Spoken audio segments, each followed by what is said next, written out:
This vegan lasagna soup is what I make when I want lasagna vibes without committing to actual lasagna.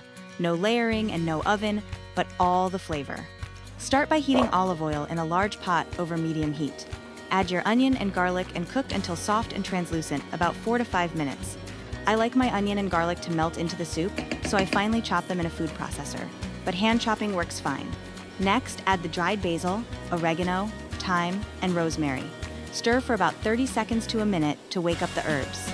Push the onion mixture to the edges of the pot and add the tomato paste and veggie-based paste, like better than bouillon, right in the center. Cook for a minute or two to deepen the flavor, then gently mix everything together. Now build the soup. Add the water, tomato sauce, red lentils, salt, and pepper. Bring it to a gentle boil, then reduce to a simmer. Cover and cook for 10 minutes, stirring occasionally so the lentils don't stick. Stir in the broken lasagna noodles and simmer another 10 minutes. Biggest tip here is don't overcook the noodles. You want them al dente, since they'll keep softening in the hot broth. Taste, adjust seasoning, and add red pepper flakes if you like heat.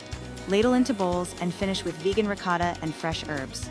And one last note, this soup thickens as it sits, so add a splash of broth when reheating the next day. Visit Nuts and Twigs for the complete directions.